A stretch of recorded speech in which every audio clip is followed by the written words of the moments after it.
And you just tell me when you're ready for me to go.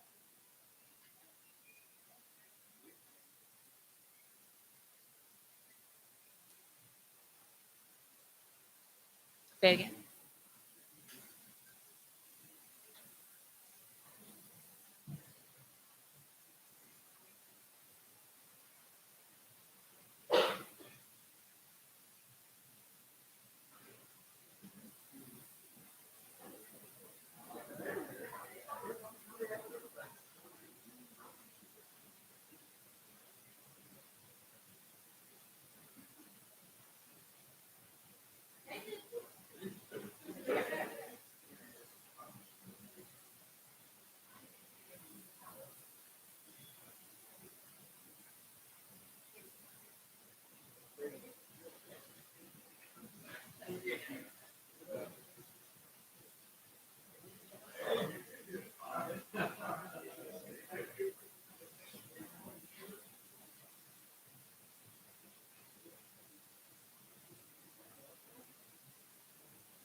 Sure.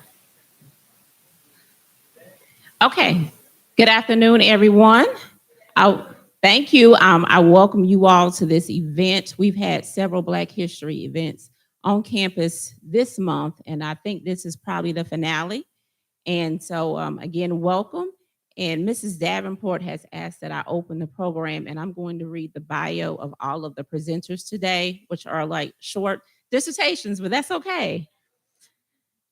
In 1915, historian Carter G. Woodson, who was widely considered the father of African American history, co founded the Association for the Study of Negro Life and History.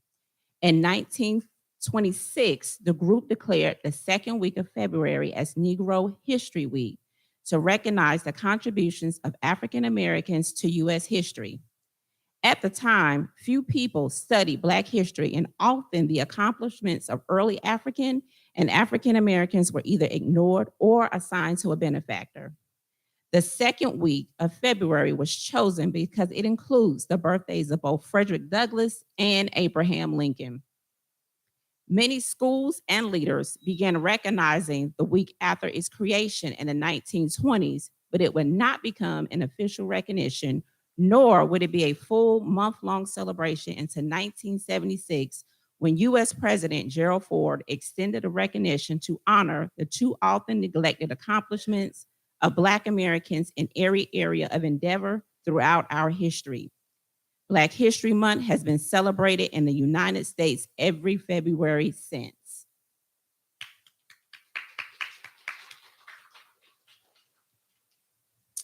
We gather this afternoon to hear faculty scholars from Fayetteville share some of their work relevant to African American history. Fayetteville Technical Community College and Fayetteville State University staff have diverse educational and professional backgrounds with intriguing research projects. Today, we will hear about just a few of them. Mr. Dwight Smith is an abstract painter, exhibition curator, arts administrator, and associate professor of visual arts in the Department of Fine and Performing Arts at Fayetteville State University.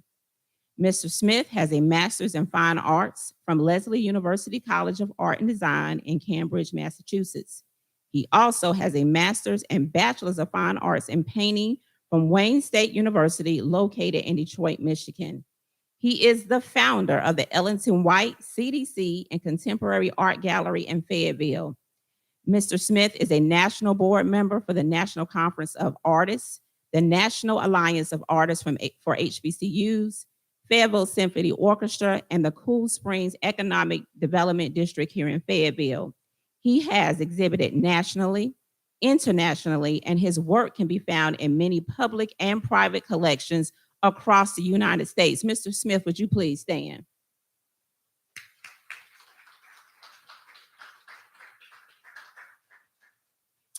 Dr. Christopher Thrasher is a prize-winning history and political science instructor here at FTCC. Dr. Thrasher began his academic career at a community college, specifically Calhoun Community College in Decatur, Alabama, before going to get his bachelor's from the University of North Alabama in Florence. He then obtained his master's from Middle Tennessee University and holds a PhD in history from Texas Tech in Lubbock, Texas, as well as a graduate certificate in political science from Western New Mexico University.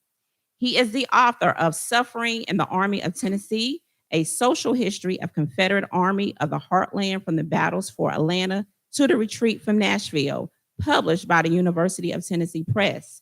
This work won the Douglas South Hall Freeman Prize in 2022. He is also the co-author of The Murder of Oscar Chitwood in Hot Springs, Arkansas, and a contributing author to World History, a textbook produced by Wisewire for the Open Stacks Project at Rice University. He also has a forthcoming monograph entitled Miserable Little Conglomeration, A Social History of the Port Hudson Campaign, which will be published by the University of Tennessee Press this fall. He is also working with Fayetteville Tech's Library as the director of the Voices from the Sand Hills Oral History Project. Dr. Thrasher, would you please stand?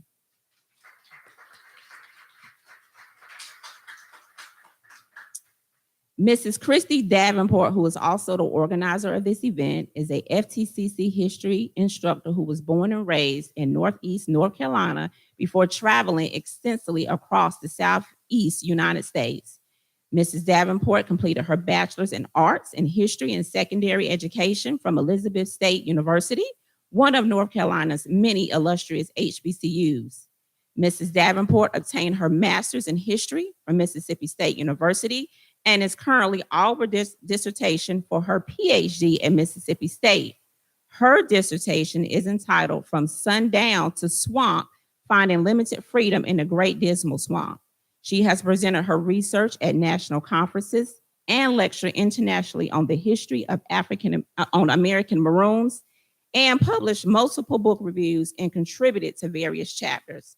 Mrs. Davenport is an active historian who has done extensive internships with the Ulysses S. Grant Presidential Library, the Mississippi Political Collections Archive, and served as a cemetery intern documenting African American grave sites throughout North Carolina.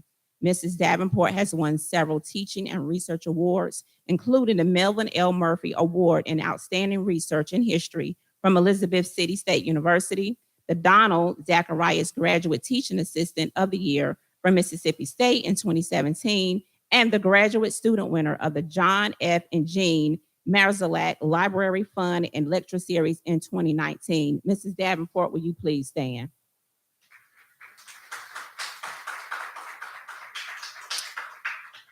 And last but not least, Dr. Sonny Kelly is a world-class performer, storyteller, motivator, speaker, and comedian.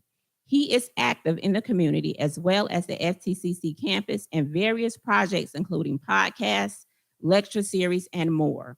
He received his bachelor's in international relations and affairs from Stanford University, his master's in communication from St. Mary's University, and he holds a PhD in communication and performance studies from the UNC Chapel Hill. In 2022, Dr. Kelly founded Legacy Heirs Production Incorporation as a vehicle to entertain, educate, and empower individuals and communities. Dr. Kelly is currently an instructor of communication here at FTCC, where he teaches public speaking, interpersonal communication, and intercultural communication. In 2022, Dr. Kelly published the My Life Matters Project, poetically reframing and reclaiming our lives. Dr. Kelly's lectures are not ones that are soon forgotten. Dr. Kelly, would you please stand to be recognized? And now we would like to welcome Mr. Dwight Smith to open our presentation.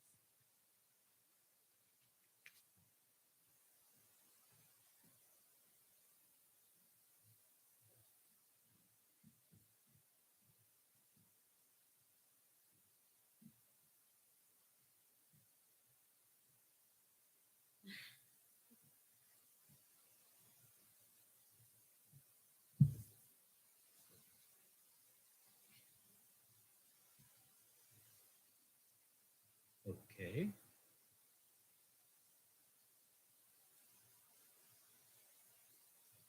Just give me a second to figure this out.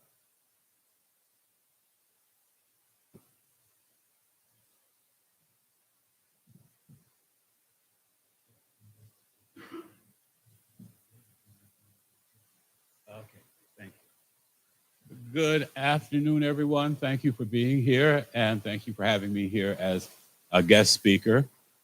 Thank you to Fayetteville Tech Community College and its administration and staff for hosting these Black History Month exhibitions and programs. So what do I do at Fayetteville State? I teach the painting courses, African American art, Renaissance to modern, ancient and medieval, many of the history courses, plus the painting courses, color theory, and other kind of painting courses for the students. I should say that I was only supposed to be there for one semester. That was 15 years ago. So I'm still at Fayetteville State University and loving it. My topic and my talk today is basically a really small snippet of what I teach for my students at Fayetteville State University. And so I was really pleased to be offered to come here and do this talk about something that I'm very interested in and have been researching and developing my information on. So I will try and keep this to 15 or 20 minutes. Here we have, against the odds, persistent resistance, and the other word that I didn't put in was perseverance. I use the image here of an image of the boss. She is entitled The Boss. It's an image of a work by P.H. Polk, who was a photographer in the South who documented Southern living and information about Black life in the 1930s, 40s, and 50s, and passed away in the 1960s. Can you hear me without this thing? Or should I speak into the mic? I will speak into the microphone. Okay. For the stream. Can you hear me on this one? Oh, okay. I'm kind of a person who moves around a lot.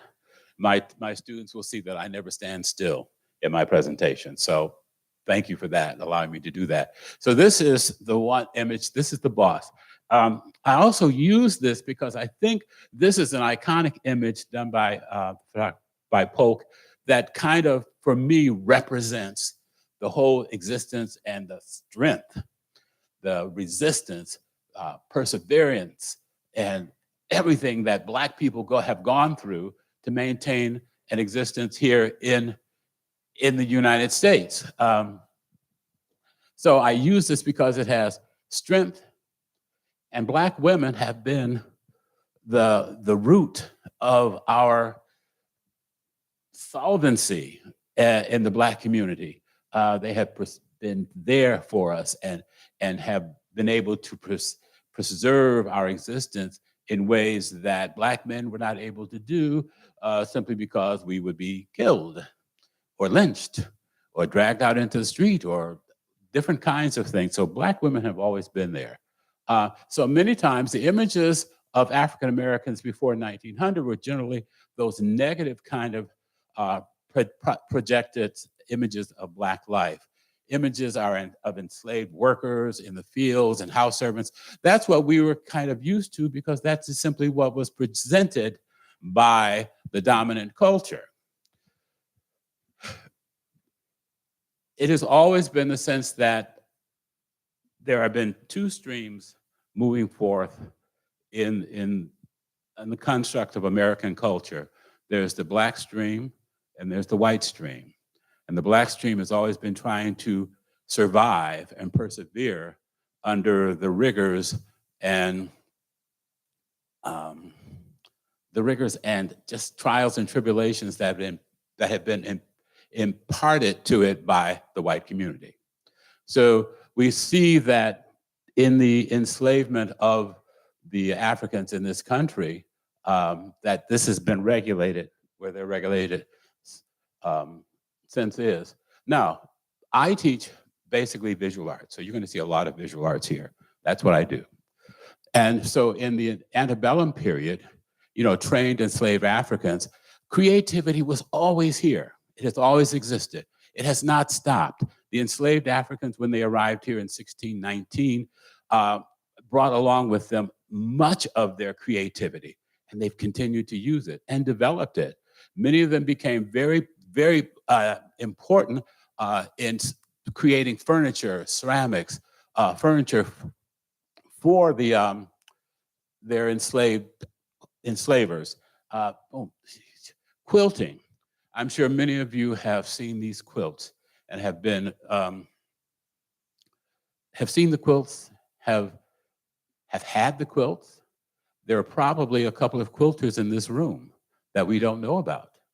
And we know that the deep history of quilting in America has always been the fact that these quilts have provided a sense of comfort. They also provided a sense of direction for the Underground Railroad, with the images that were on the quilt giving direction. These quilts have provided a sense of family. They're recorded history.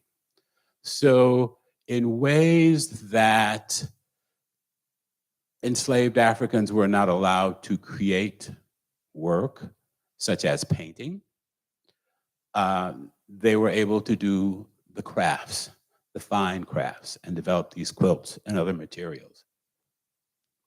So I'm going to concentrate mainly on after the Civil Rights Movement and emancipation. What's interesting, the image that I showed you at first of the boss by P.H. Polk, Prentice Polk was born five years after the Emancipation Proclamation. So he is 5 years out of his his parents would have been enslaved Africans. He is 5 years out of that, and he would have been a free African, enslaved, ex-enslaved, former enslaved descendant. But when the laws changed and the whites and former free blacks, had an existing clientele and the benefit of experience in knowledge of the market, things changed when, for those individuals who were creatively involved and who had developed high levels of technical and creative expertise in the country, in building. We would look at New Orleans with all of the buildings that have gone there. We would look at the White House, and it has been documented that many enslaved Africans helped to build the White House and other monuments in Washington, D.C. So there was all of that happening. But with the involvement of the immigrants and other individuals coming in, many of those individuals lost that source of revenue and the ability to continue to create those crafts. But they still did. So here we have an image of Reverend C.J. Hobbs is the first African-American to paint another person of the same race. Painting was very new to the American construct. It was celebrated by Europeans, and so many early painters in America would paint according to the European tradition and that European model. So they would paint individuals that they knew. There were limners who traveled across the country, and those were individuals who lived in the North and who would paint other individuals. And so that was a way of developing a creative craft, or developing the fine arts within the construct of America. So that was happening. But we had those individuals who were painting, were creating art. He was this man, the man in the portrait is Richard Allen, who purchased and who founded the AME Church. That is a portrait of him. So he sponsored the first National Negro Conventions in 1830, and so that worked. We had other individuals. So there were people, Joshua Johnston, who was, let's say, lost and found. That's a good way to think about Joshua Johnston. He was an artist whose artworks were attributed to someone else. And it was not until the scholarship of the 1970s and 80s that we discovered who Joshua Johnston really was, and were able to do the scholarly research to find his work. And so there are about 90 works that have been found that can be attributed to him. Dr. David C. Driscoll, who is no longer with us, was really instrumental in finding and implementing the whole scholarly research that dealt with that and finding this artist.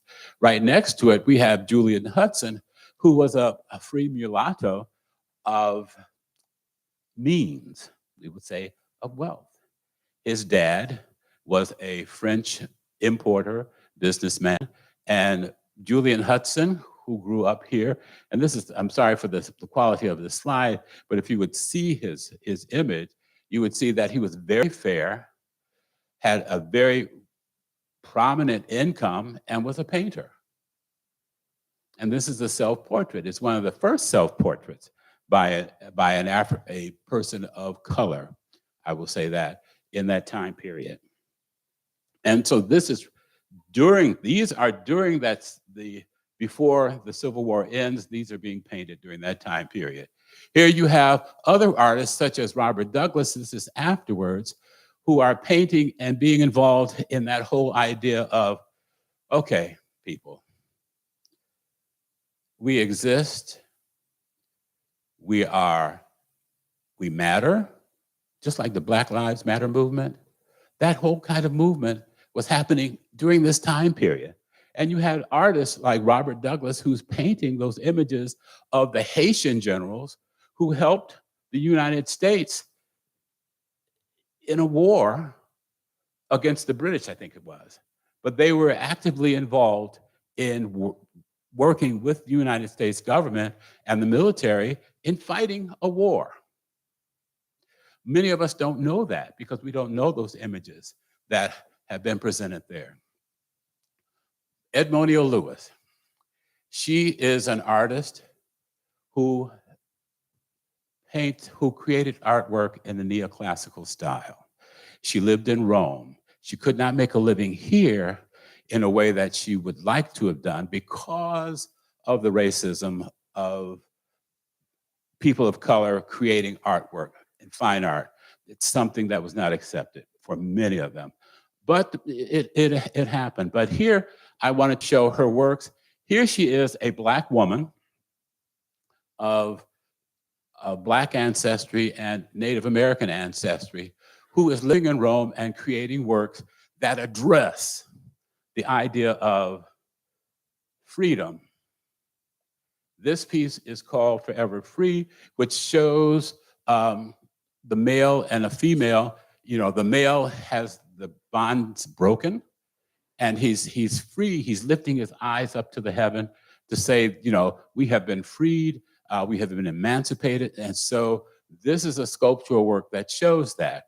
She has her work called The Death of Cleopatra, which was a large monumental work that was probably about 8 to 9 feet tall and was shown in many world exhibitions. But due to the fact that her life was kind of thought to be, she's a Black woman who made art, okay? I'm just gonna stop trying to be nice about this. She was a Black woman who made art, and that was not acceptable. And so much of her work was lost until someone in the 1980s actually wrote a book about her. But she was the first American artist who really developed a kind of international reputation. She is doing it. So here you have artists who are still making sure that there's another narrative that is occurring within the Americas about Black people.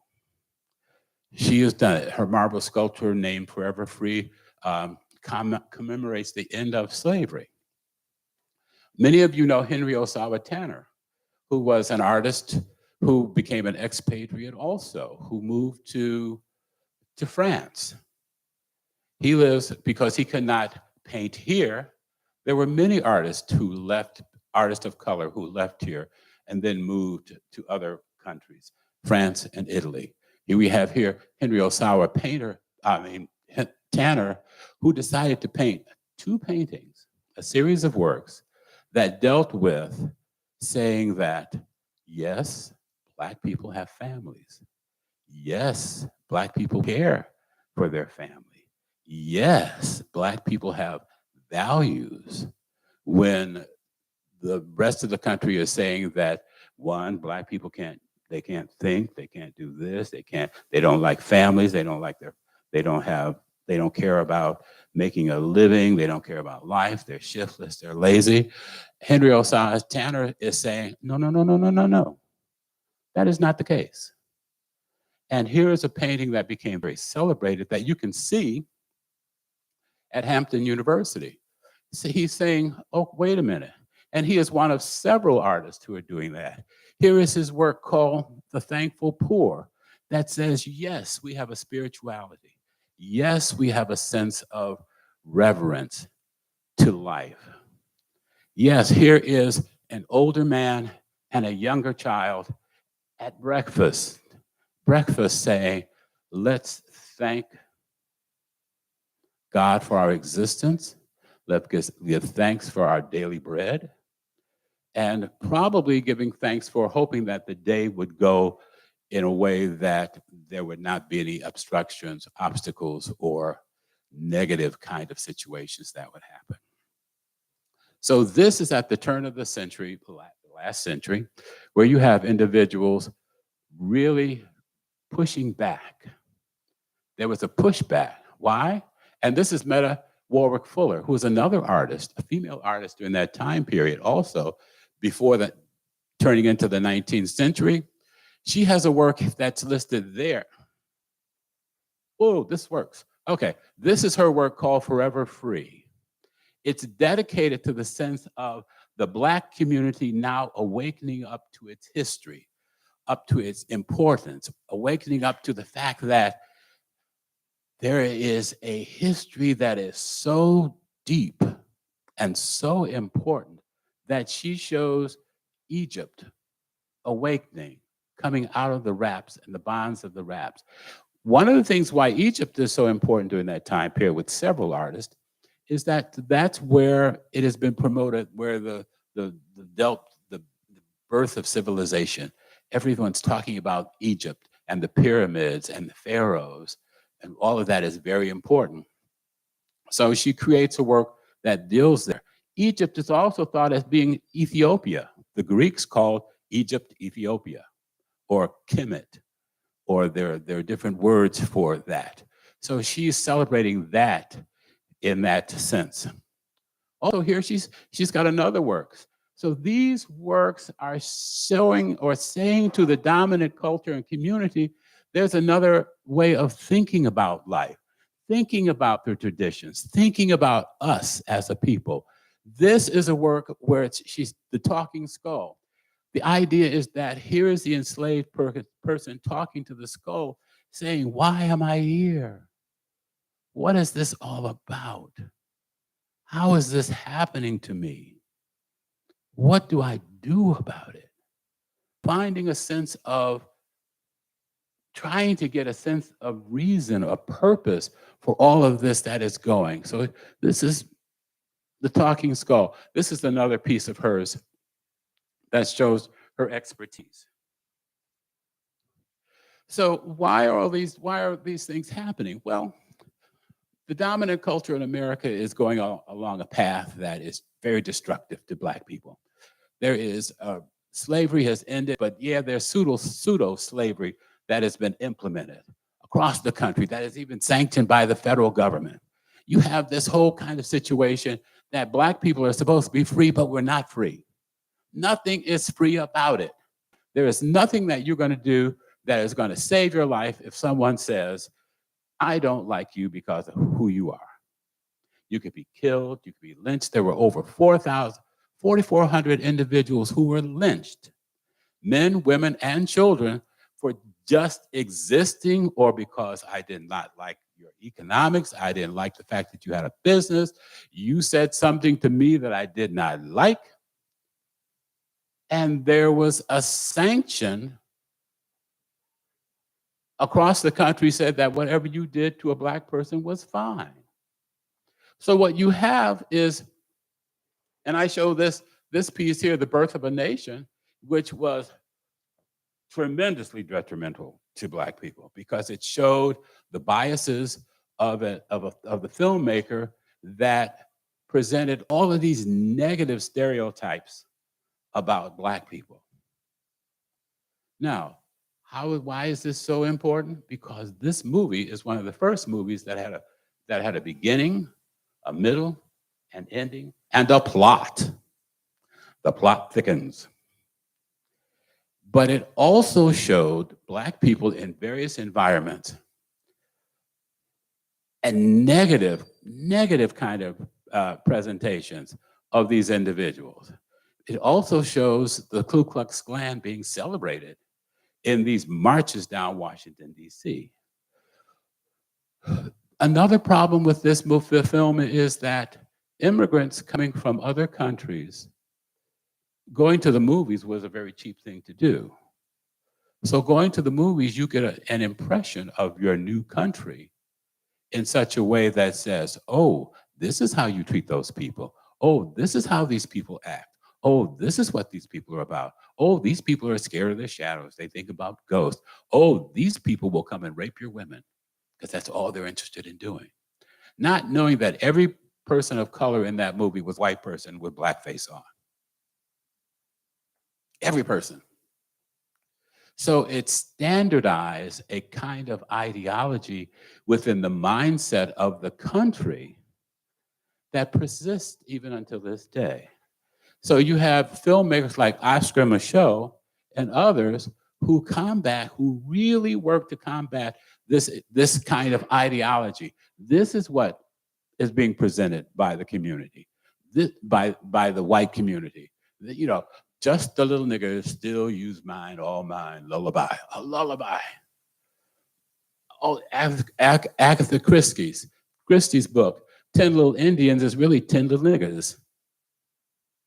You know, the depth and breadth of this persecution is unbelievable. So you have those. So you have individuals that you don't see these kinds of images of intellectual Black people, of Black families, of prominence, of individuals who are scholarly, wealthy, who have businesses, who are prominent. These are all positive images. No, what you're getting from the dominant culture is this. So photography helps to then level the playing field in such a way that you can see the differences.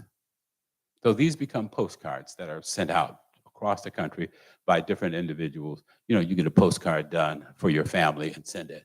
Well, here, even artists of the time period, Thomas Eakins, Robert Henry, George Lucas, started painting images, positive images of Black people. This is during the time period at the turn of the century where you have the NAACP that's developed. You have W.E.B. Du Bois, his Souls of Black Folks.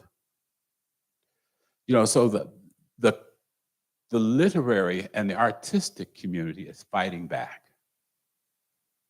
They're helping to provide the images that tell another narrative, that investigate a stronger sense of Black culture and Black people. So the Harlem Renaissance, and I'm sure most of you know about the Harlem Renaissance here, which started out as a literary movement, but then became, you know, the music, the dance, the theater, the painting. Starts in New York, with what they say, but it also is around the country. There are lots of little Harlem Renaissances around the country, but we focus on the one in New York City. And here's the important thing about that. Oops. Now, make this go fast. Here, change the attitude. Boom. Began to change America's attitude and the world's attitude towards the culture of African Americans. They're fighting back. They're showing that there's another narrative to our existence in this country. Aaron Douglas becomes one of those painters who starts to paint from an African sensitivity, that there is African culture that I am proud of, and he develops using a sense of modernist Cubist symbols with African symbols and creating an American painting style. This is Aaron Douglas during the Harlem Renaissance. And I wish we could see better slides. This is Aaron Douglas' Song of the Towers. Right here, I wear it. I wear his Song of the Towers as a little medallion because I love taking with me African-American culture everywhere. So here it is, and this is just a small replication of something that's a very larger work. And so what is this about? When you see right there, the Statue of Liberty, towers, the towers, Song of Towers, meaning that we as Black people are going to reach for the towers, the new age, the world that's coming. You have a man here with a suitcase who's running up this industrial grid. You also have this man here who has succumbed to the sense of this claw that's coming to pull him down.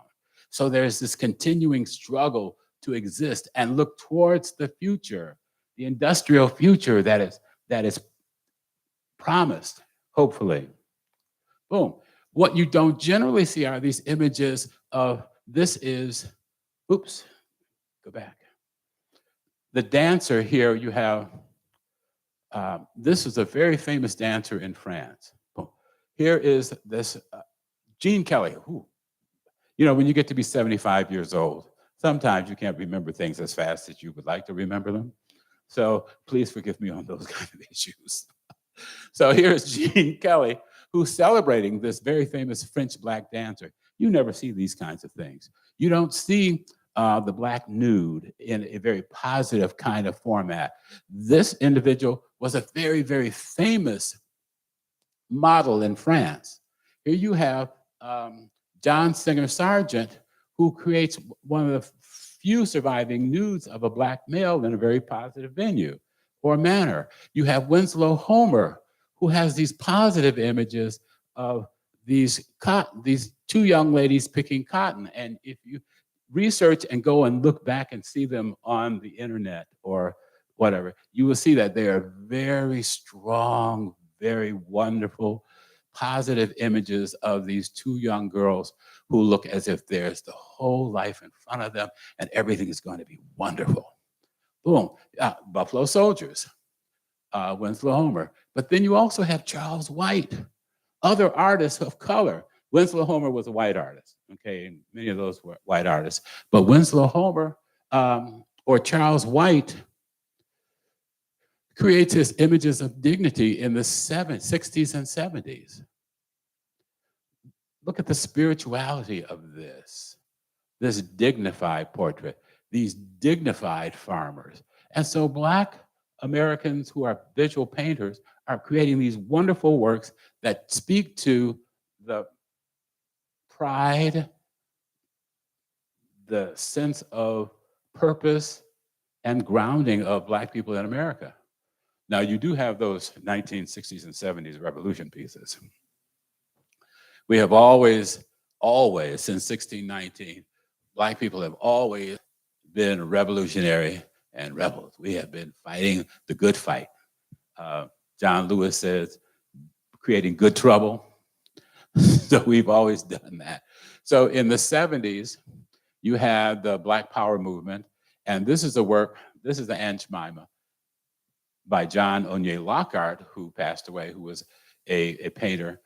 And there were many artists who started to paint all of these paintings saying, this, we are now starting a revolution in the visual arts to say we are taking control. That persistent kind of pushback and that perseverance to who we are as individuals.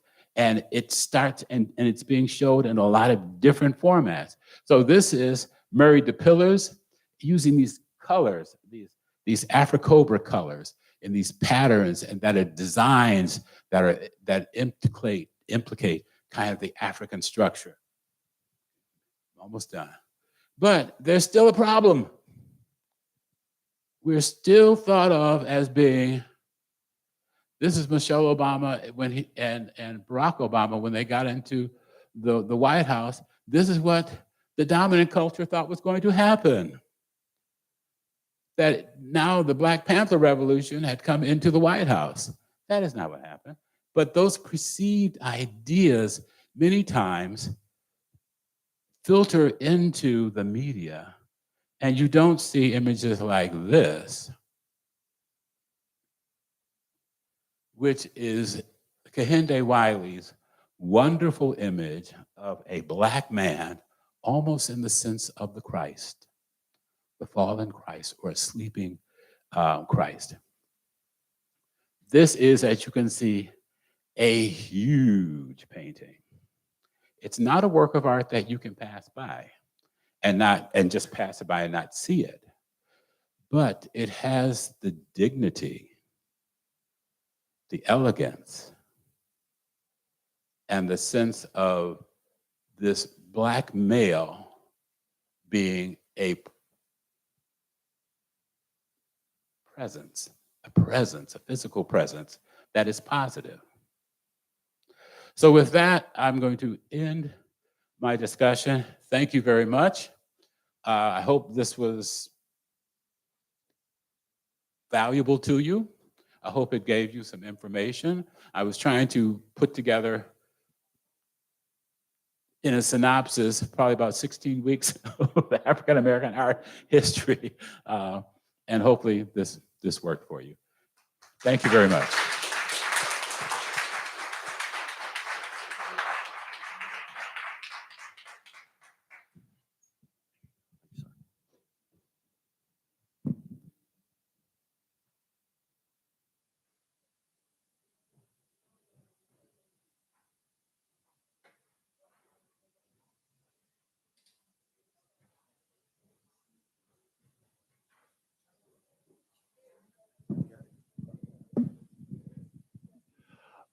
Well, thank you so much to everybody that was able to come out and join us. I understand some people have to run out to other classes and wonderful things, but thank you for coming for as long as you could. We appreciate that, and thank you, Professor Smith. That was a wonderful talk. I appreciate you getting us started. You talked about many revolutionaries, many people who resisted oppression. I'm going to talk about just one. And this is part of why I love studying history, is that whatever I'm going through, whatever minor obstacles I may face when I study history, I see example after example after example of people that faced far more difficult challenges and overcame.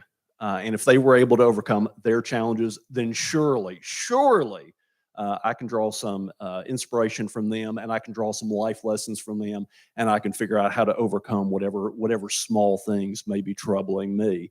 So the one revolutionary, the one resistance fighter I'm going to talk about today is William Tillman. There's a wonderful book written about him, and most of what I'm going to share with you today, I'm going to shamelessly steal.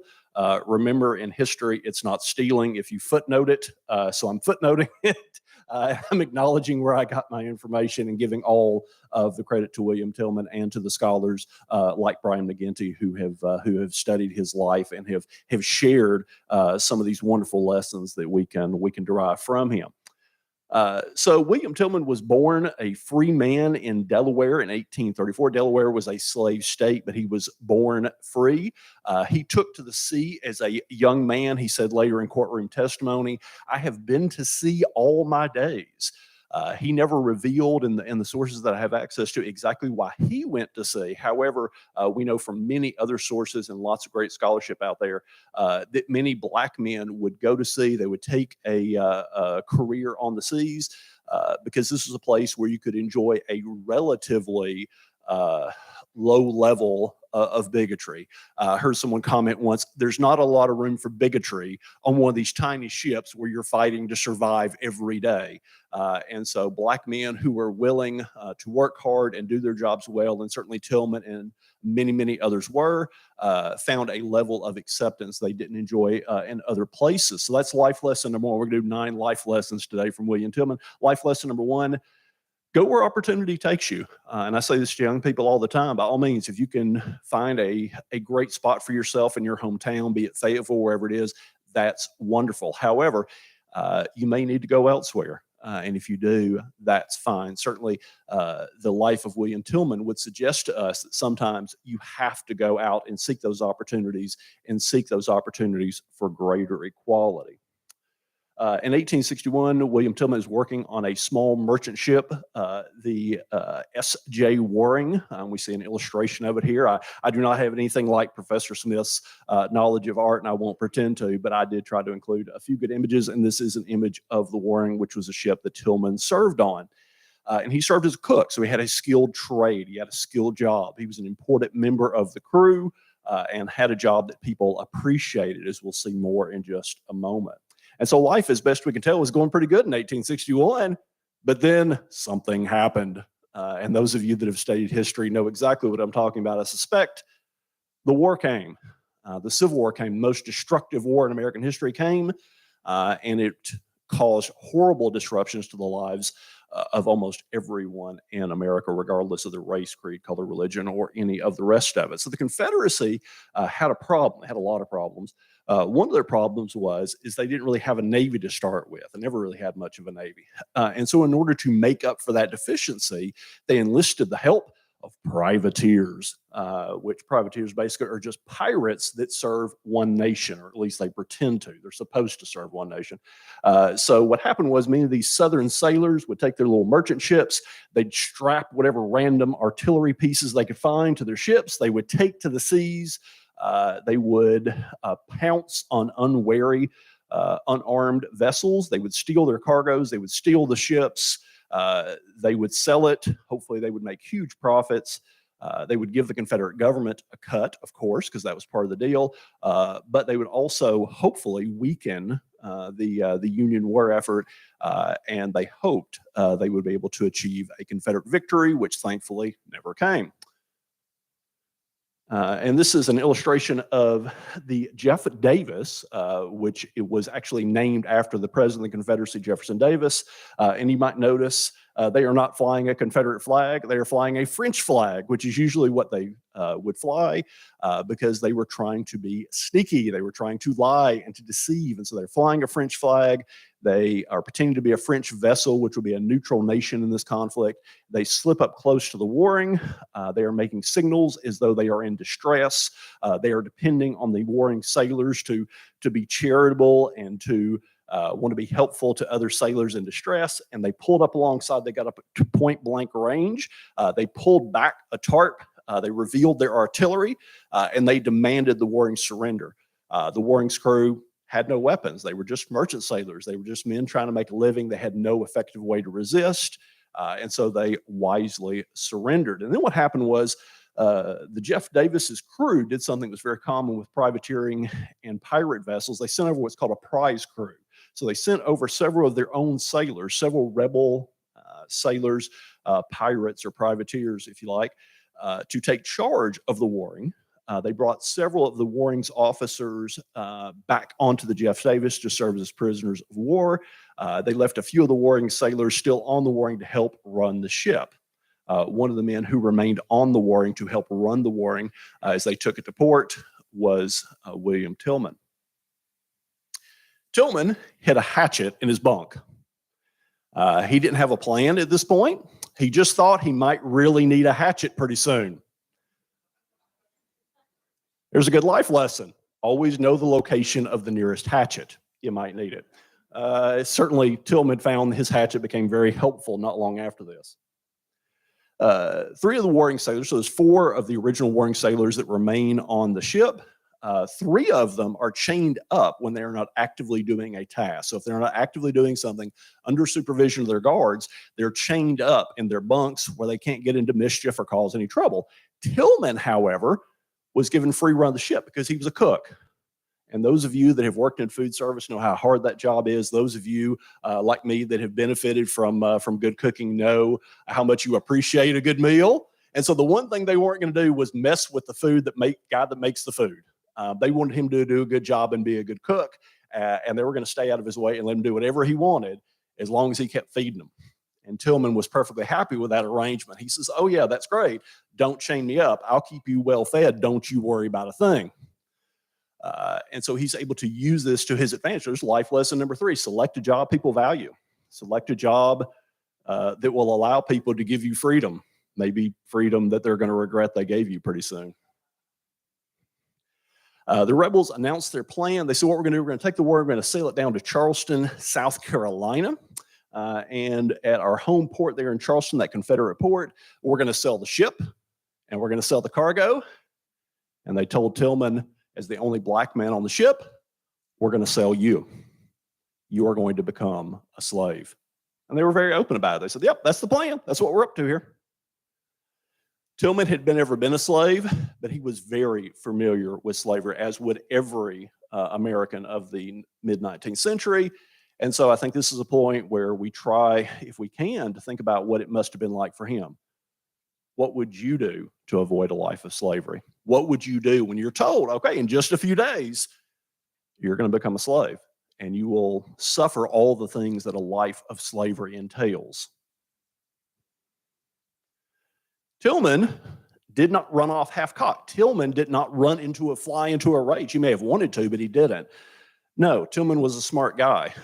Tillman said, I'm going to watch and I'm going to wait and I'm going to gather information. So life lesson number 4, do your research before you act. Information is power. If there's one thing as educators we should tell over and over to students, and I try to say this over and over to my students, information is power. Collect your thoughts. Think before you act. It's a great life lesson. It's one that Tillman clearly understood. So he is working, he is cooking for these men, and he is watching them. He is watching them very carefully, and he's making a plan. Tillman asked fellow warring sailors, there's 3 sailors from the original warring crew that are still on the ship, in addition to Tillman. 2 of them are Scottish, McLeod and McKinnon. And he reached out to them initially and he kind of pulled them aside when the guards weren't looking. And he goes, hey, I want to retake the ship. I don't want to be a slave. Will you help me? And they said, no. Sorry, we like you and all. We don't particularly want you to be a slave, but it sounds like your problem, not ours. They said, we're British citizens. The British Empire was the most powerful empire in the world at this point. The Confederate government was actively courting the British Empire. They wanted the British government to help the Confederacy win its independence. And they felt confident, I think with good reason, that the Confederacy in Charleston would not do anything to enrage the British government, that they would not want to harm a British citizen. And you know what? McCall and McClellan were probably correct. They were probably right that they were going to be pretty safe when they got to Charleston. Another great life lesson. People are going to reject you. You're going to come up with great plans, great ideas, and people are going to tell you no. And that's okay. They can tell you no. And you should take no for an answer.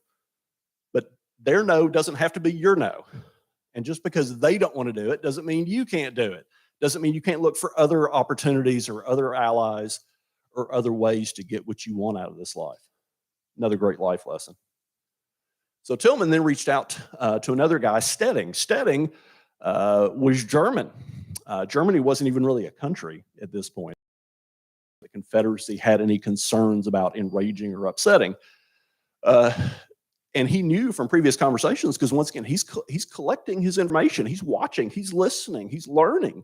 He realizes that Stedding is afraid that he will be forced into the Confederate Navy. Now, the Confederacy doesn't really have a formal draft yet at this point, but Stedding is smart enough to realize that he could be forced in kind of an informal way. So he's scared. He's worried what's going to happen to him in Charleston, just like Tillman is concerned about what's going to happen to him. Now, the status of a German and the status of a slave are different and would be different in Charleston, but maybe some similarity there. Certainly, Stedding seemed to be worried about his future.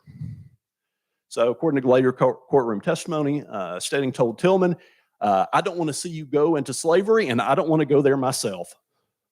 Now, as a German, he wouldn't exactly been a slave, but he's concerned he's going to end up in a situation close enough to slavery that he doesn't want to be there.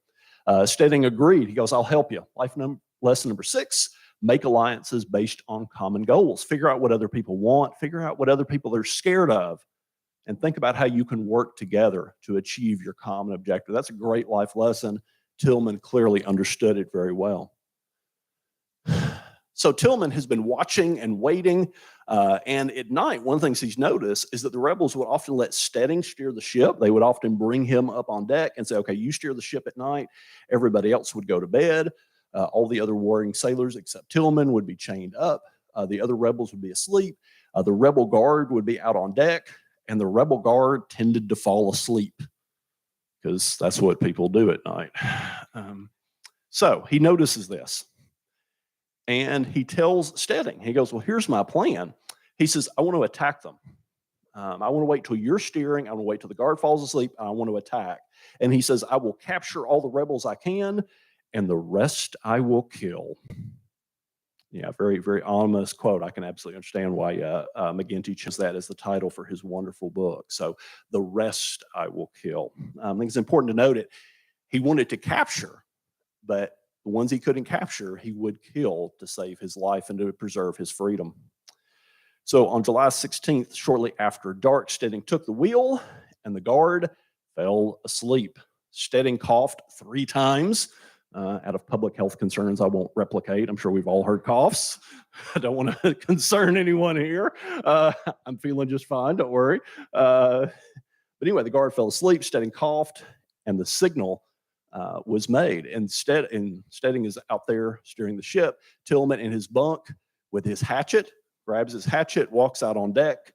We have a wonderful illustration, I believe, from Harper's Weekly, and we see Tillman here illustrated coming out from under the deck where he would have had his sleeping quarters, and we can see he's got his trusty hatchet. And as he's coming up, the ship does what ships tend to do, wooden ships, particularly as they are rolling in the waves, and it creaks. And the guard wakes up, and he locks eyes with Tillman. And Tillman's got that hatchet in his hand. What would you do at this point if you're Tillman? You've just locked eyes with this guy. The guard knows exactly what's going on. It's hard to pretend you don't have a hatchet in your hands. It's hard to come up with an innocent explanation for why you're sneaking up on somebody in the middle of the night with a hatchet. So what do? Know what Tillman did? Tillman took one more step and smashed him in the head with that hatchet. That's what Tillman did. McLeod, one of the other sailors who was chained up in his bunk down below, he said later in court, he said it sounded like something striking an object. Not a hard object, like a piece of wood, but something soft, like a piece of meat. That's exactly what Tillman just struck. He struck a piece of human meat right in the head, knocked him down with one blow. It's a horrible story. I take no joy at all in the horror of this.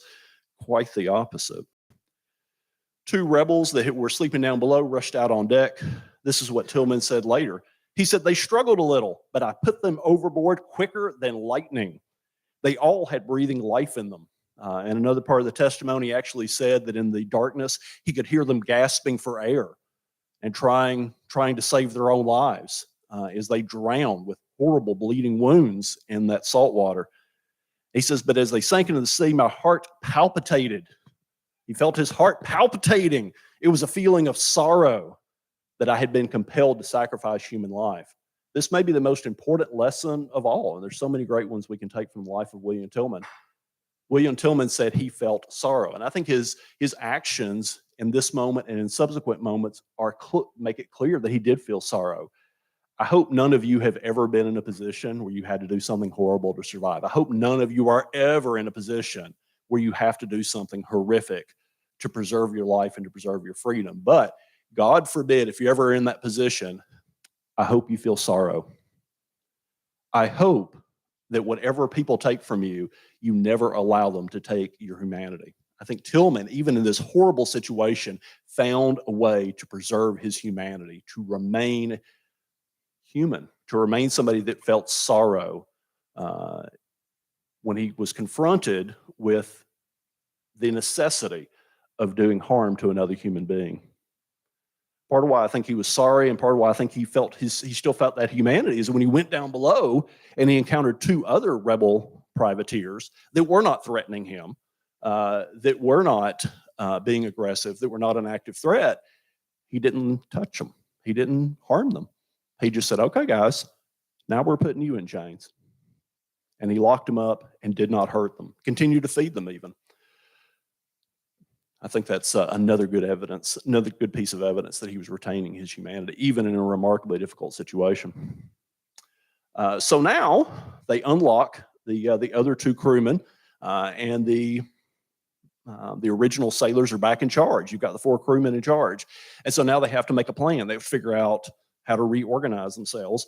McClellan and McLeod, the two men that had rejected Tillman's original proposal to take back the ship, they asked Tillman, they said, okay, who's going to be captain?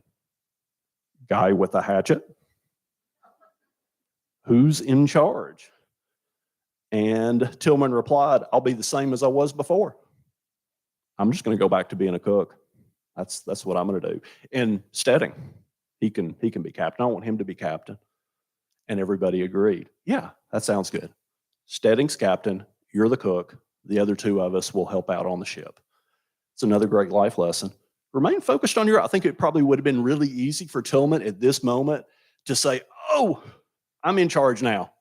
I'm the guy with a hatchet. I did this. It's all me. I'm not sure how his crewmates would have responded to that. Doesn't matter, because Tillman stayed true to his goal. He got what he wanted. He got his freedom back. He protected his freedom, and he was able to go back to the job he had, which is what he wanted to begin with. So the Waring sailed north. The crew is gambling. They're rolling the dice here. They are not safe yet. They're going to try to get to a friendly port or try to encounter another friendly vessel. And they're going to try to do that before one of these Confederate privateers, like the Jeff Davis, encounters them. What do you think would have happened to Tillman and the rest of the crew if the Jeff Davis or another Confederate vessel, of which there were many, had encountered the Waring and found those bloodstains and found that bloody hatchet and found those two Confederate sailors chained up in the bunks. What do you think they would have done to Tillman? I can't even guess. But I bet Tillman was guessing. I bet he was worried. He had good reason to worry. He was not out of danger yet. But on July 21st, they arrived safely at New York Harbor. Another great piece of art here from the period. A federal court did a hearing, and they came to the conclusion that not only had Tillman done nothing wrong, initially it was thought maybe this guy needs to be charged with murder because he, killed 3 people. They decided that was an act of self-defense, that was a reasonable act under the circumstances. They awarded him $7,000 for leading the recapture effort. The other sailors got smaller amounts, but he is the leader of the retake efforts, got $7,000. In 1863, he married Julia Prophet, who was a housekeeper. He volunteered to serve in the Union Army later in 1863. It does not appear that he served, but he did volunteer for service in the Civil War. And we don't know what happens to him after that. Brian McGinty and other scholars that have combed the records can't find any references. He just kind of disappears from the historical record. Hopefully he lived a long and a healthy and a happy life in freedom. Certainly he deserved that and much more. So life lesson number 9, our last life lesson from William Tillman: make your story, make your life story an inspiration to others. William Tillman's story inspires me, and I hope it inspires you, and I hope you enjoyed hearing about it today. Thank you so much for your kind attention. I appreciate you.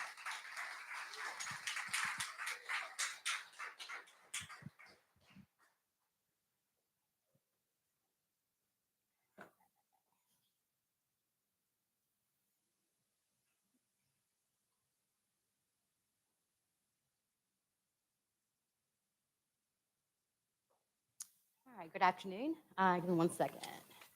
I tend to ramble and lose track of things, so I have more notes than some of my colleagues here. Okay, so let me begin by defining 2 terms: popular culture and maroons.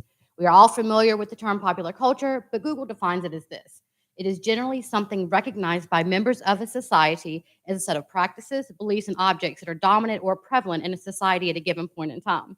Popular culture also encompasses the activities and feelings produced as a result of interaction with these dominant objects.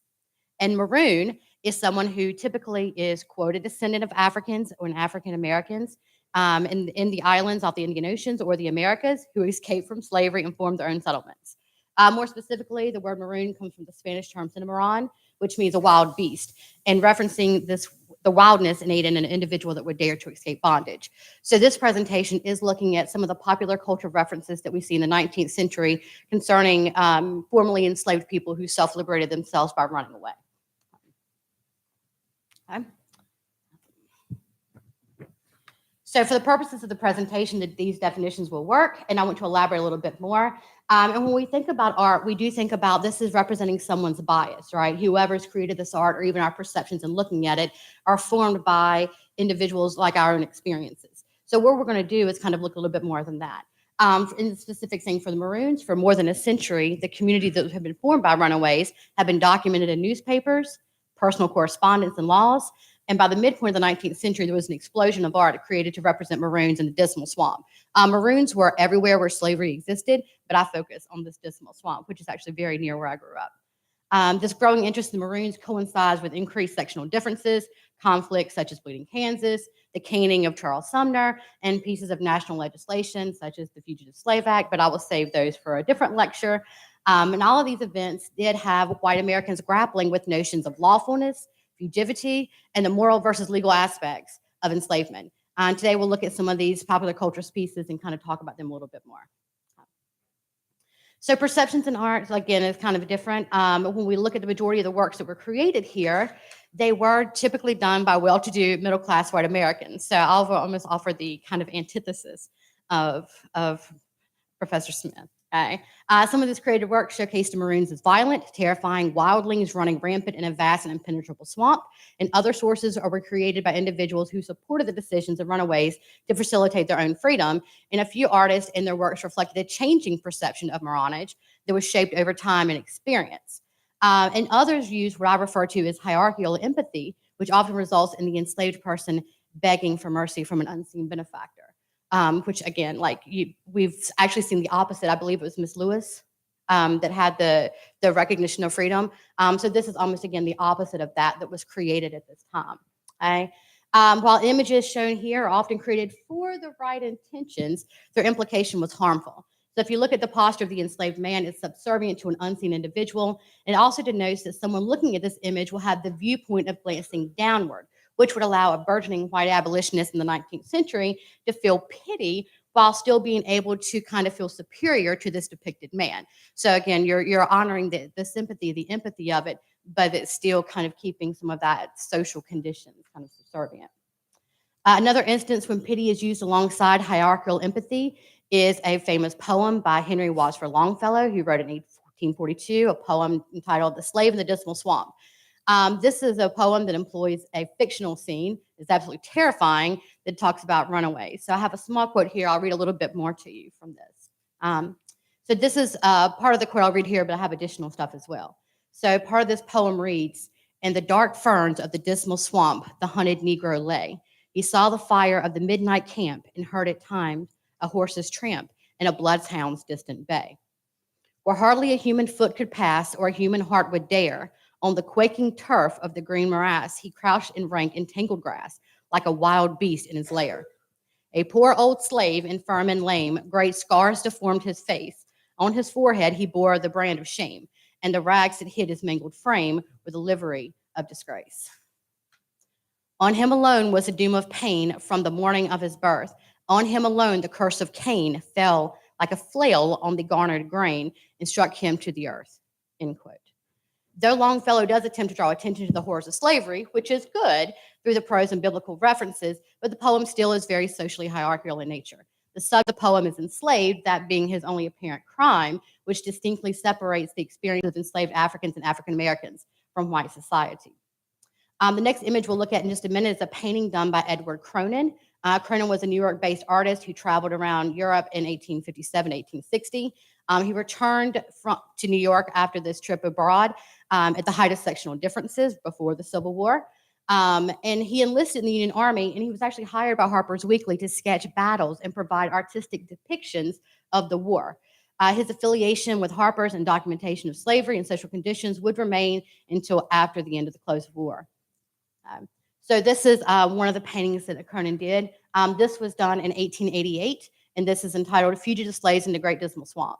By 1888, of course, slavery had legally ended, but of course, the height of Reconstruction, as we again kind of talked about, there was almost a re-enslavement by a different name that was kind of happening, and some of these perceptions kind of continued. Again, this painting, the subjects are not depicted in the subjugated form, but the hypervigilance on the mother's face, the joy of the man in the middle of the painting, assumedly at the sight of Union soldiers in the background, and the despondence of others still give us a feeling of individuals kind of waiting to be saved. However, the Maroons of the Great Dismal Swamp were much more independent than some of this artwork would kind of describe.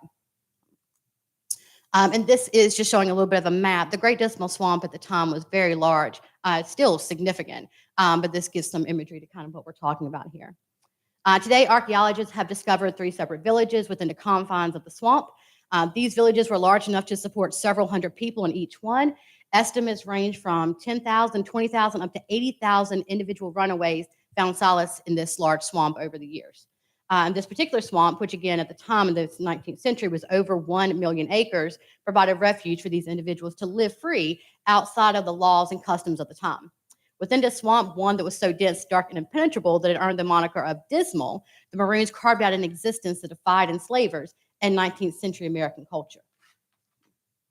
And this is an image of archaeologists actually working for more than a decade. There's been archaeological work being done in the swamp to identify these villages. But the Maroons that lived there did much more than survive. Their mere existence in the swamp, a swamp that included parts of Virginia, which was the largest slaveholding state in the South, was an indictment of slavery, and perhaps even more importantly, a complete defiance of pro-slavery ideology. Again, I'm piggybacking on a lot that was already mentioned, which is good. During the 18th and 19th century, slave owners promoted the notion that people of African descent were incapable of surviving on their own. And instead, these childlike creatures who could not have sovereignty needed slavery to give them some type of form or some type of assistance to go along with them. But the Maroons' existence in the swamps challenged that lack of sovereignty argument. Additionally, while there was no reported violent outbreak from the Maroons in the Great Dismal Swamp, which was very different than Maroons in the Caribbean, there was the potential of violence simply of the fear of self-emancipated people living in such a large swamp that was uncharted and not being approached by white society. The potential for this violence is possibly best illuminated in this sketch. This image was a sketch done in 1856 by David Strother. He was writing under the pen name of Port Crayon. So he was born in Boston. He came to Virginia to seek out a Maroon. He had heard stories. He wanted to find one of these individuals. The story that he says is he was in the swamp and he wandered away from the group to go look around. He heard a rustling and saw a Maroon. He was later told by enslaved men legally working in the swamp, which happened, that this guy's name was Osmond. Now, I personally doubt this encounter actually took place. I find it a little implausible that a city boy from Boston would be able to sneak up on a Maroon, someone whose entire life remained on a pending secret. But what is telling is the way that Strother drew Osmond. You'll notice the sinewy muscle, an intelligent countenance, and a gun. So if we take a look at this image, you can kind of see that. Again, this is a very, very muscular forearm, and it gets a little bit difficult, but you can see similar kind of, lined muscles on his arms. This is not a small man. And Strother wrote a very telling kind of commentary to go along with this about, again, the fear and ferocity of this man. So again, I'm not sure if this encounter ever happened. Some historians think that it did. I tend to be a little bit more skeptical. But again, what is important is, again, that this man is the way he was kind of drawn. The next item I will discuss is a known work of fiction rather than my suspected one, which was mentioned here.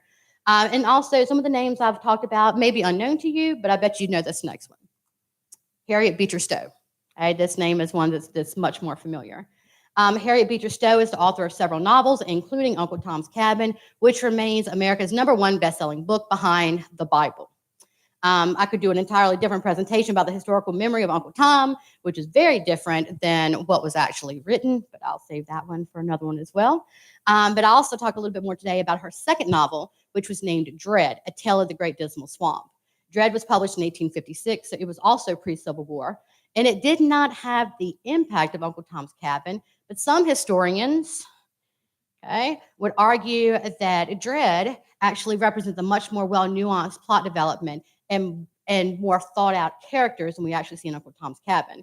Uncle Tom's Cabin, again, had an immeasurable impact on abolitionism and in the coming of war, but the characters are often one-dimensional stereotypes and kind of tropes of individuals. And critics at the time even reported on this. However, Dread shows updated thought process and views on slavery coming from Stowe. And again, we'll look a little bit more of that, but this is the cover image, which again, I think we'll actually see a little bit later as well. This is one of the images that was the cover of this.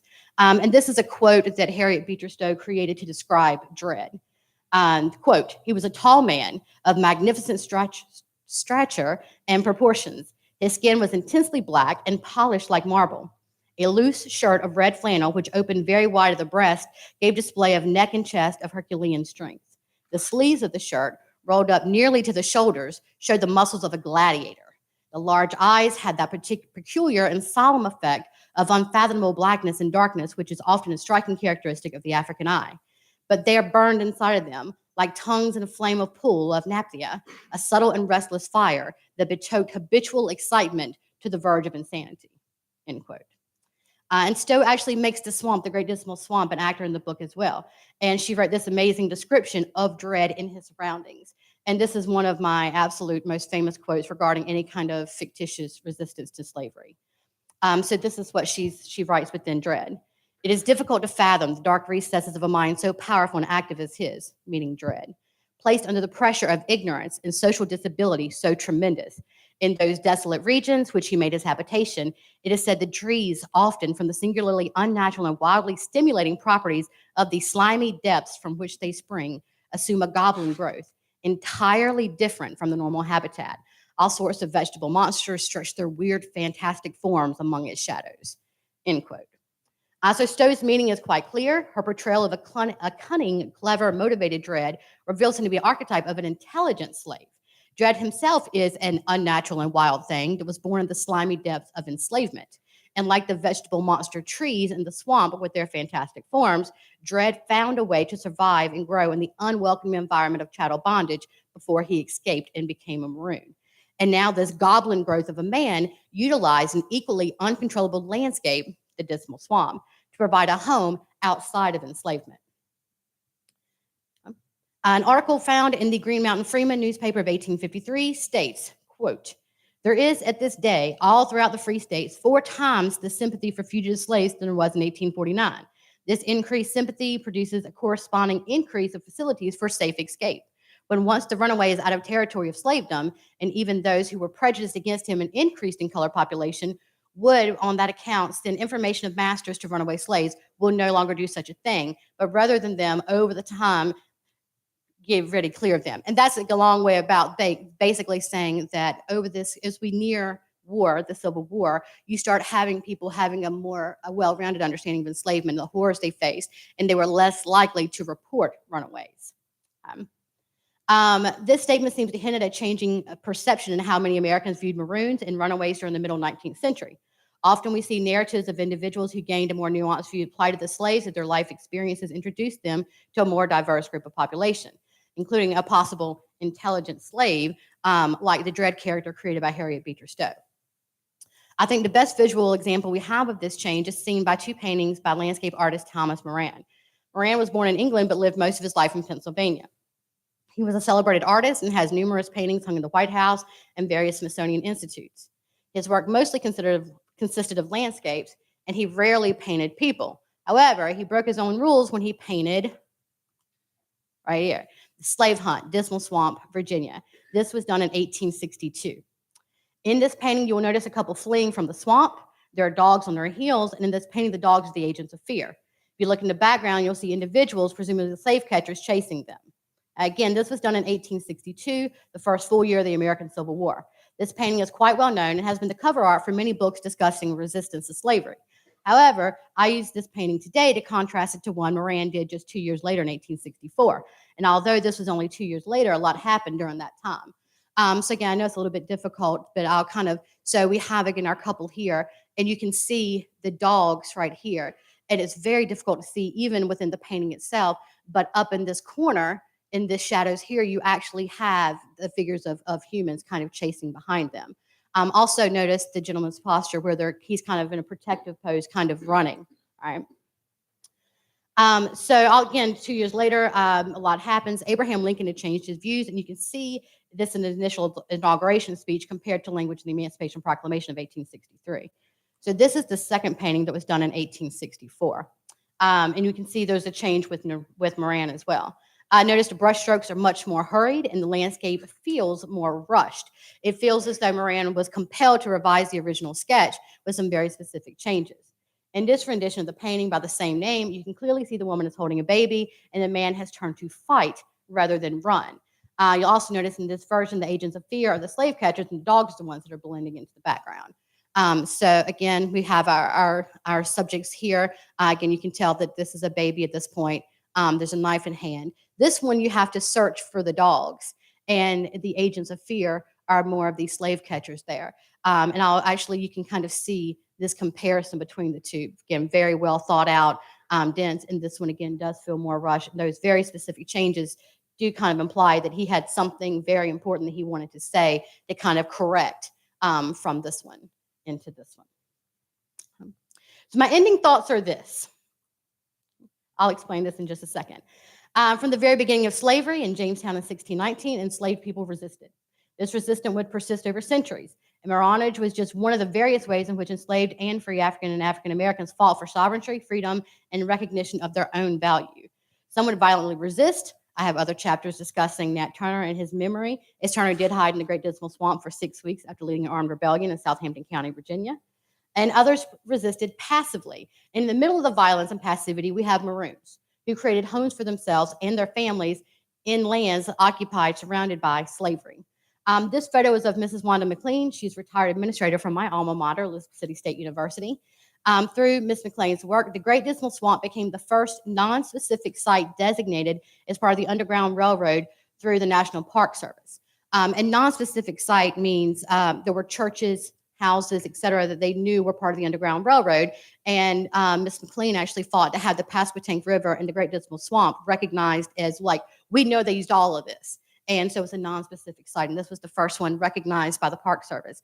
The Dismal Swamp was recognized in 2003. The Pasquotank River recognized in 2004. And again, this is Mrs. McLean here pictured. And she's an amazing woman, still actively working to bring attention to this. So today we do finally recognize this area was not one of fugitives, bandits, lurkers, or runaways, which was words used at the time, but one of freedom fighters and the home of self-emancipated individuals. The Great Dismal Swamp provided the individuals living there their own world, a world where slavery did not exist. Thank you.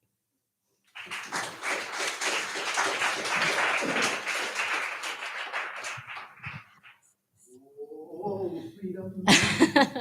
Whoa, freedom. Whoa, freedom over me. And before I be a slave, I'll be buried in my grave and go home to my Lord and be free. I think what we're talking, thank you. I don't fancy myself much of a singer or a technician. Name starts with a J. Tell me your full name. Justin. Justin. Thank you, Justin. Appreciate you. Justin's helped me out with this. I think a lot of what we're talking about today is the fact that we all make the fabric of what this nation is and what we are as communities. So talk about Black History Month, but let's just acknowledge the fact that it's all of our history, right? Just as much as George Washington is considered one of my forefathers, Frederick Douglass is also, William Tillman is also one of our forefathers. One thing I love about what we've heard today, we've heard stories told in painting and picture and sculpture. We've heard stories told in history, in life and warfare, and again in painting and in deep dive into research. Come on, Dr. Davenport, to be high. Freedom, oh, freedom, amen. I've been there. And these stories, once they're shared, become community property, not to be appropriated, not to be scandalized or in any other way commodified or even monetized, but to be connective tissue, to be appreciated. So I say this oftentimes, when I share my story with you and you listen as a loving witness, it becomes our story. And I want to thank you, Justin, for helping me to bring my story to life here. I promise I'll get y'all out on time. We're hot in two places. I love it. As a performer, I'm like, yeah. It's like having spotlights all over the place. And so what I want to share with you all today is a little bit of work that I developed with a man named Mitchell Capel. Anybody know Granddaddy Junebug? Mitchell Capel? He's a national treasure. And Mitchell Capel is one of my mentors. We actually performed a show called The Color of Courage on this stage almost a decade ago, believe it or not. And he's the first person that told me that I was more than just an actor, but rather a storyteller. And as I learned through time, thanks again to Christy for putting together this motley crew of metaphorical maroons. I've learned that we're all kind of maroons, trying to find our story and find our way in dark places and confusing places and challenging places. And while I considered myself an actor, it took an elder to look at me and say, there's more to you. You're a scholar, you're a storyteller, and you're an actor. You're all of that, right? And so I've picked up poetry over time because as William Tillman has taught us, you keep that tool handy. And so today, to close us out, keep us all awake, because I know y'all are just taking a lot of information in, and I'm standing between you and freedom. Amen? So I get that. So I'm going to share with y'all a little poetry that I found inspirational. First, the great W.E.B. Du Bois, a great thinker and historian. Regardless of what you think of his politics, I know he's pitted as primarily and foremost, a communist and an anti-American. Don't fully buy that, but I will say he wrote this beautiful book called The Souls of Black Folk back in 1903. And in it, he has this beautiful poetic rendering of what he perceived to be the Black experience of his time. And I would argue the Black experience since Black folks got to this nation in 1691 and going forward into, of course, the 20th century. And he said this, explaining the Black experience: one ever feels his two-ness, an American, a Negro, two souls, two thoughts, two unreconciled strivings, two warring ideals in one dark body whose dogged strength alone keeps it from being torn asunder. We've heard a lot of stories today about fortitude, about standing up against forces that would push you down, about collaborating and working with forces that will ally with you. And I love this notion of the fact that we're always struggling for freedom together with one another. We're always struggling to do better, to make our story a better story, right? To lift our stories.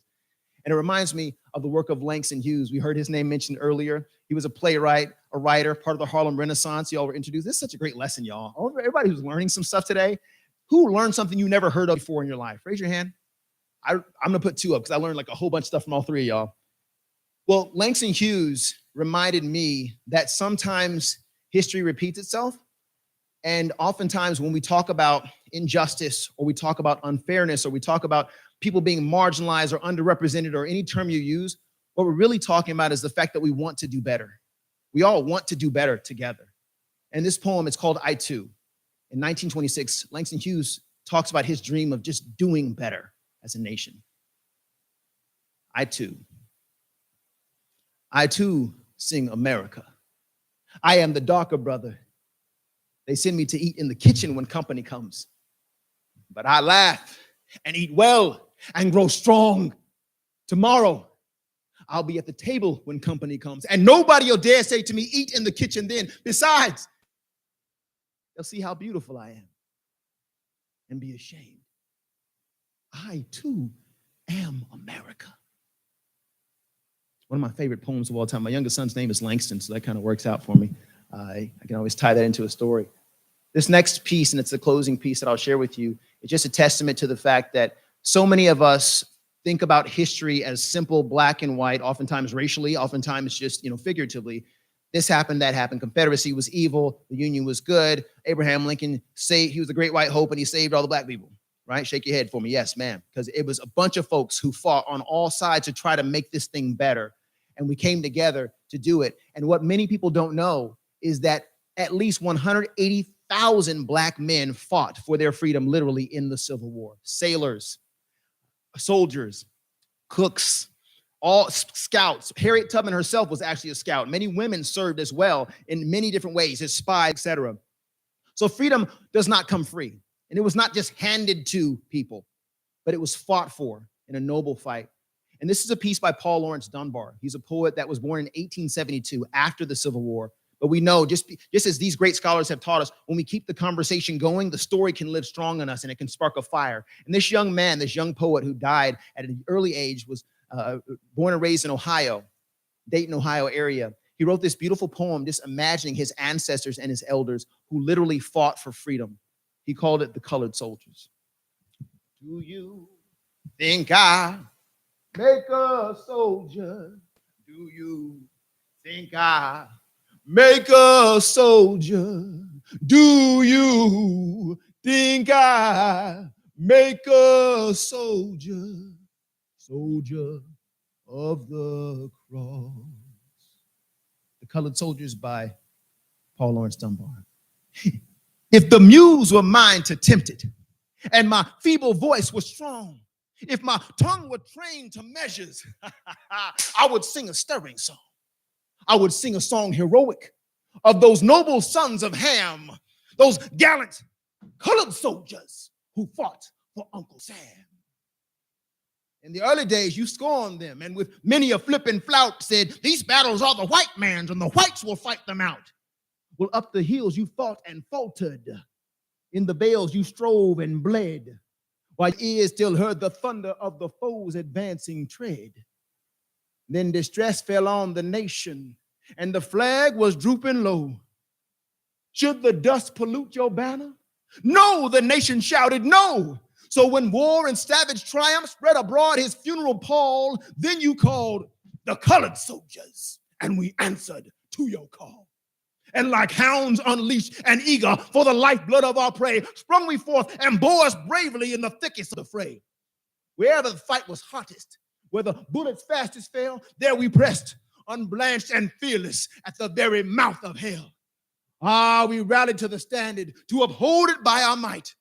None was stronger in the labors, none braver in the fight. From the blazing breach of Wagner to the plains of Olustee, we were foremost in the fight of the battles of the free. And that pillar, God have mercy on the deeds committed there, on the souls of those poor victims sent to thee without a prayer. Let the fullness of thy spirit, or your hot rod spirits, pray, or those gallant colored soldiers who fell fighting on that day. Yes, we blacks enjoy our freedom, and we want it dearly too. For the lifeblood of our thousands did the southern fields bedew. In the darkness of our bondage, in the depths of slavery's night, our muskets flashed a running as we fought our way to light. We were comrades then and brothers. Are we more or less today? We were good to stop a bullet and to front the fearful fray. We were citizens and soldiers when rebellion raised its head, and those traits that made us worthy, those virtues are not dead. We have shared your nightly vigils. We have shared your daily toil. And our blood, with yours commingling, has enriched the southern soil. We have slept and marched and suffered neath the same dark skies as you. We have faced the fiercest foeman and has been as brave and true. And our deed shall find a record in the registry of fame. For our blood has cleansed completely every blot of slavery's shame. So all honor and all glory to those noble sons of Ham, those gallant colored soldiers who fought for Uncle Sam. Colored Soldiers by Paul Lawrence Dunbar. Thank you. I think I've allotted about a minute for questions and comments and concerns, so I'm going to just hang out. If you have questions, I'm going to be a runner, actually. But if you have questions, you got 4 scholars here who love what we do. We love you. We love freedom. Let's bring it. I know you got questions. Comments, concerns. Will you tell us your name? Because your name matters. You are a scholar in this community, a very important part of this community. Y'all pass it down for me, please. Thank you. My name is Zaire, and I was just wondering, like, what inspired you to do this for Black History Month, and what took you this far to do it? Zaire, thank you for that question. I'm going to actually ask Christy that because Christy called me. I was like, hey, Sonny, you want to do something? I was like, okay, cool. So, Christy, what inspired you? You got a mic here. We'll work the room. Come on.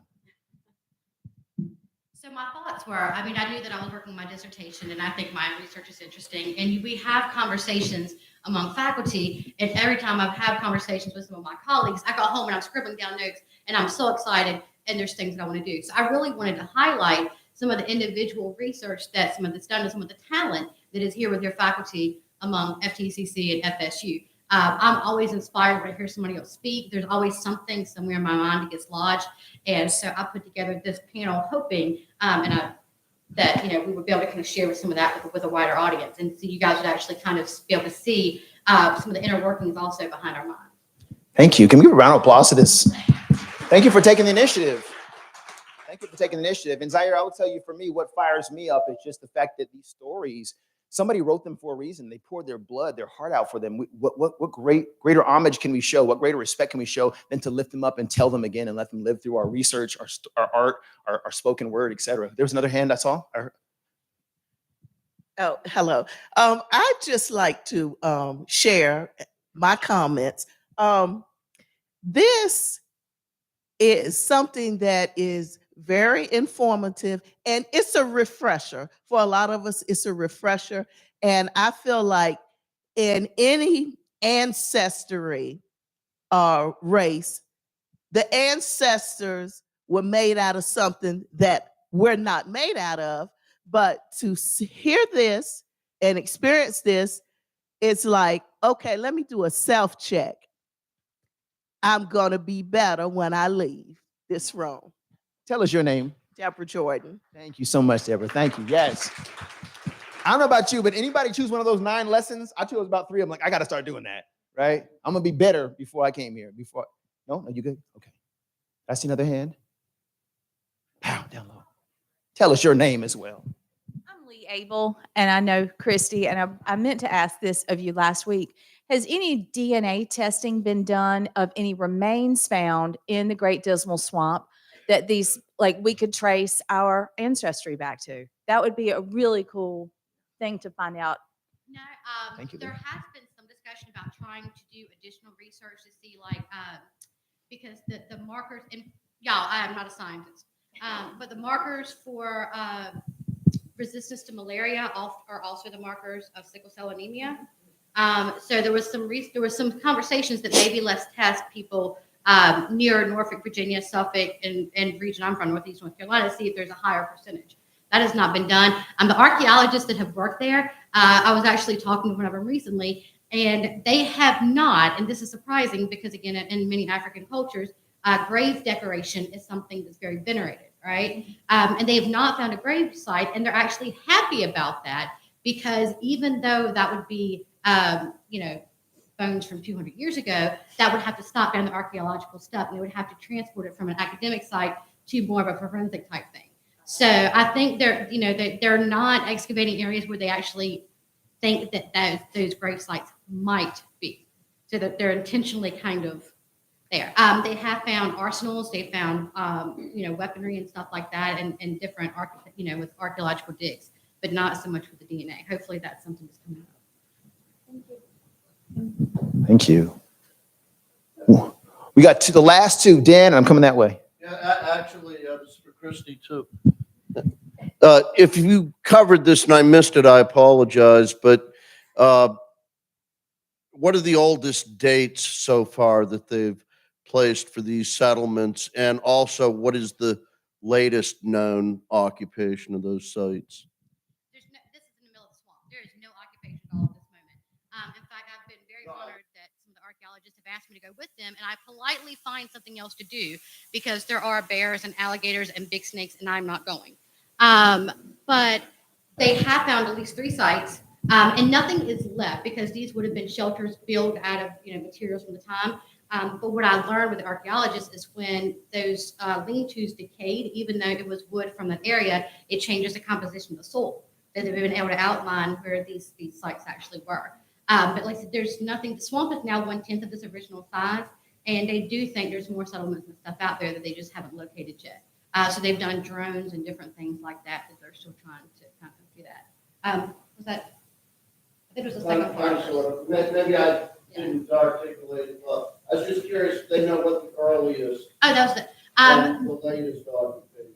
There's not really anything that, and there was mention of them already being there in the 1730s. There was, and I think it was a little bit later that, maybe 1740s, Colonel William Byrd was hired to delineate through the swamp, and he's the one actually named it Dismal because I can't get through this. This is ridiculous. And he already mentioned that there were Native Americans and also runaway slaves living there as early as that. One last They're fascinating groups. It's amazing. Well, I don't have a question. I just have a comment. For those who not know me, I'm Dr. Campbell. When I saw the quilt, the photograph of the quilt, it really struck me to my core because I used to quilt with my grandmother. And so I know that that was a connection to my ancestors. And I also thought about Alice Walker's Everyday Use short story, where the quilting was also a connection to the ancestors. And I just wanted to make that comment.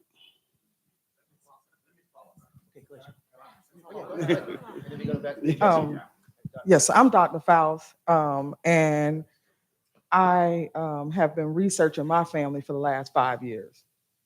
And you mentioned Winston Homer, and I had just talked with them about it. He's my cousin. Also, Nat Turner is my cousin. So I have traced my family 15 generations. Very rare that I have talked to someone, and it's very rare for the African side that I have traced back 8 generations on my father's side and my mother's side. I have also traced them back to plantations in Cameroon, Africa, at the White plantation. Traced my 9th great grandmother, which her name was Bina White, and how she came to Chesterfield, South Carolina, and then was able to trace her all the way back from Cameroon to Chesterfield to me now. But I do believe that everyone should research their ancestry, find out who you are based on empowerment, why you chose. I'm going to speak from the African side in education. A lot of people do not understand the purpose of education. Why we need to learn this. Why do we need to do this? Empowerment, just to know who you are. If they understood what their ancestors went through, they would want better and learn better. I had family in Fuquay, Verena that used to be called Middle Creek back in the 1700s. And I wanted to know how we had land as Africans. But it traced it all the way back to Port Isle, Wrights Isle, Virginia, which was Petersburg, Peter Jones, which was actually one of my great-great-great-great-grandfathers that named Petersburg, Virginia. But that's where I found out that if you are born, you carry the status of your mother. So if your mother was free, then your children was free. So we were able to trace back my 8th great-grandfather.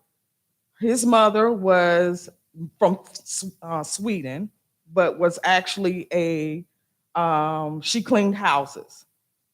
And she had a baby by a slave, which was Jesse Jones, and had my great-great-great-great-grandfather, Richard Jones. And I found his indentured servant papers. I found how she was married to someone else and had a divorce because how he wrote it for the divorce decree. He noticed that when the baby was born, it was a Negroid, OID baby. I found all that documentation. So I figured out how they had land in Fuquay because they came this way. But also when they signed indentured servant paperwork, they're free. They were free up to 31. So then at 31, you had to either figure out how to escape slavery or buy your way or sell your land to be able to not be placed back into slavery. Thank you. Dr. Faust and Dr. Campbell are in the Student Learning Center, two intelligent, brilliant scholars who are instructors there, by the way, so you can hear these stories and get some help in your classwork. I'm going to stand up a minute and address Dr. Campbell, because you're spot on with what you were talking about with the quilts. When the picture came up on the quilt, it took me back to a time period when I was a little boy myself. Why? Because quilts tell a story. If you know, I think, anything about them, they do. My father's family is from South Carolina. And during the ancestries of my father's family and the land that they owned, they had a large plantation in South Carolina that they did not support or believe in slavery, provided a home for so many runaway slaves and indentured slaves that lived in the South Carolina, Georgia, and Alabama area. They raised and grown tobacco. And that's where I first met so many folks that lived through generations on those farms that were there in the 1800s. And some of those quilts had been handed down through the generations, and the stories were handed with them. And it was amazing to me when I first heard the stories of how this quilt was made, where it was made, who it was made by, and how precious that quilt is to not only the families, but the stories behind every one of them. So it took me back when I first saw it, and I appreciate your comments too, because they tell a story. And I thank you very much. Thank you, everybody, for coming. And my class that's here at the end today, make sure you stay. Thank you. I'm going to close. I'm going to let Professor Smith close out this. I will say another shameless plug. If you want to keep these conversations going and keep telling these stories at Terry Sanford High School on Friday at 6 p.m., I'll be doing a one-man show, 90-minute piece, and a talk back with the community called The Talk. I think you'd really enjoy it. I play about 20 different characters, go back in history, come back forward, and try to figure out how we can be better together. Professor Smith, thank you for blessing us with your presence. Attitude check. All right, so I'm gonna make sure I yield to the Bronco. Thank you so much. Thank you so much. It has been a pleasure to be here. And that quilt, I took the one quilt out of 20 slides, of my quilts, you know, the explanation of the quilt and how they're put together and everything else. I selected one and said, well, let me show this one to add to that. So I'm glad that that one slide really impacted the conversation here with everyone. It was my hope that you would have come away with understanding the kind of depth and the breadth of Black creativity that shows ancestral dialogue, ancestral links and conversations that Black people were having through their creativity. And so that was extremely important for me to do, and I'm glad that that worked out. Thank you again, everyone, for allowing me to be here. I appreciate it.